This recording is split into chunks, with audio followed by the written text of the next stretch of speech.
We all have a hero in our life, whether that hero be a superhero or whether that hero be your dad or your mom.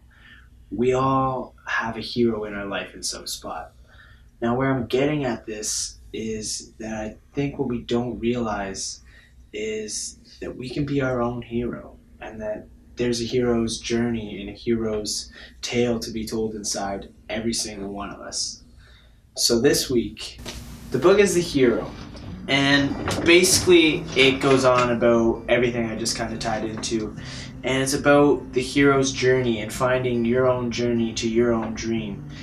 And I basically think I'm just going to jump right in here. So basically there's 3 parts to this book, and I'm going to break it up into part 1, 2, and 3 and kind of give you exactly what I found to be the most detailed information in the book to give to you through this video. And anything that I did kind of miss out on or that you might have more questions about, I'm going to be writing a blog post at some point this week, and it's going to go deeper into the things that weren't covered in the video. So in the first part of the book, it talks a lot about finding greatness, and that is through finding the hero's journey in yourself. And ultimately, the first section, the best quote to describe it would be, "Follow your bliss." And basically what bliss is it's what you feel when you're doing something you absolutely love to do. That one thing you love more than anything, that one thing that just puts you in that zone of peace, complete comfort, or openness. That's your bliss. One of my favorite parts that I read was that we all have a gift. We all have this something special inside of us, this unique gift or talent or ability that's going to lead us to something bigger.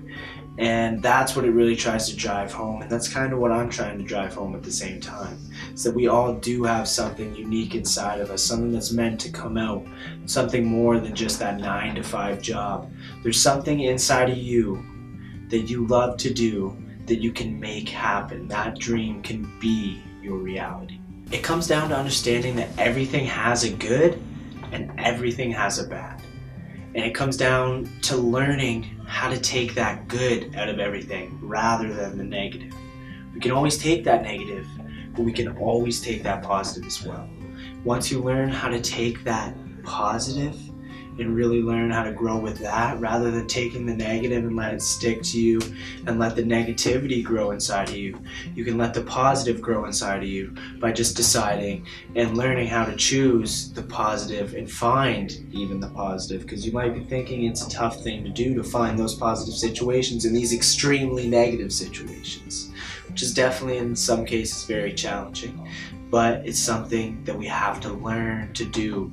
Just like people say our brain is a muscle and we have to work out and we have to train our brain. It's the same thing. We have to make these habits and we have to learn and discipline ourselves to do this over and over and over again. A big thing I've also learned that came up in the book over the last year is you've got to quit making excuses. Excuses are only something that's keeping you farther from your dream, and the only thing that's keeping those excuses in your life is you. You make the excuses of why you're not doing things or why you're making the decisions you're making.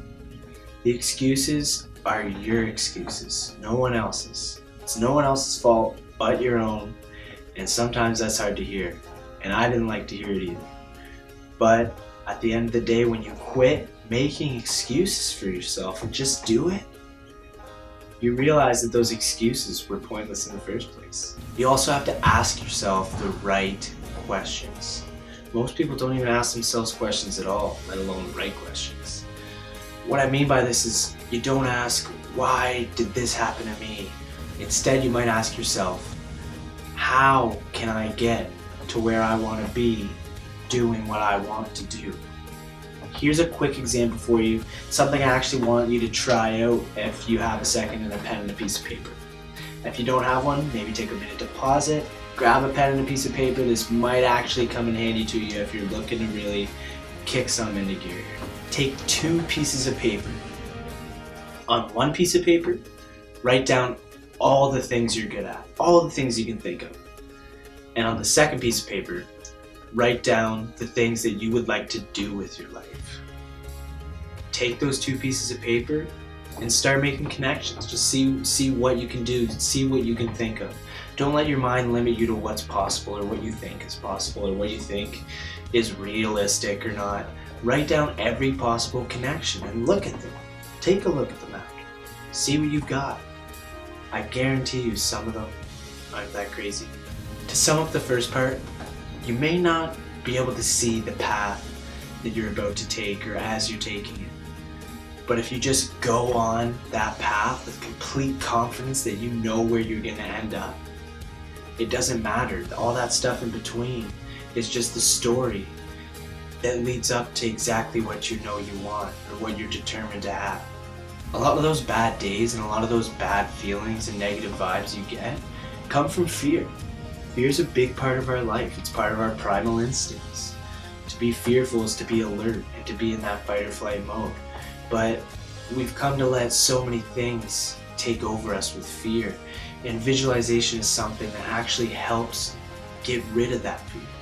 When you visualize the outcome, when you see yourself there, and you see yourself succeeding, that helps you, that takes that fear away, it takes that fear right out of the situation. Think about it like this. You ever had to go up in front of a class or in front of a group of people and public speak? You're incredibly terrified.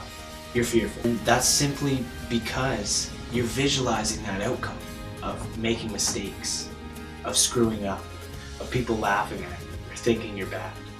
Those things haven't even happened. You're just making them up in your mind and creating the fear. Everyone has their own fears, but everyone also has to learn to conquer those fears in their own way. As long as you know that that fear starts up here in your mind, and that that's the only way you're going to conquer it is through your mind, because that's the only place it ever lives.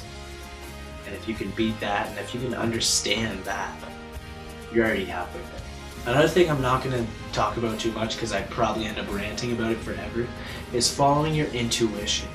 It was a big thing that kind of got mentioned in the book for a little in the second part, and it's so important, and so many people don't even fully understand what following your intuition is. Heck, I couldn't even tell you a complete definition myself.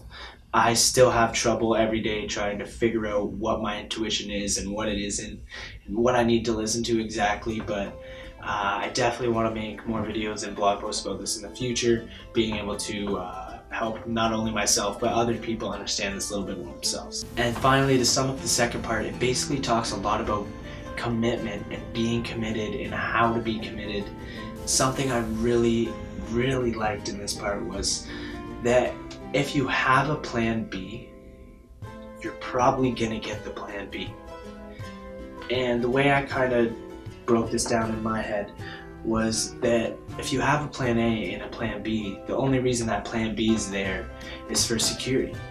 In case that plan A, that dream, that thing you actually want to go through with fails somehow, which usually comes through because of the thoughts of that fear and that doubt inside your head of failing with plan A, which is why plan B is constructed.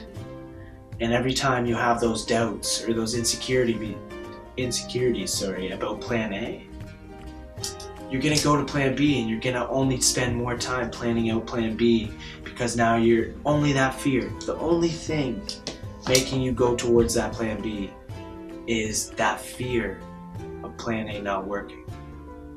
And if you can get rid of that fear, plan A becomes your only option. And it becomes the best option and is the best option. You need to focus on plan A, because plan B won't make you happy.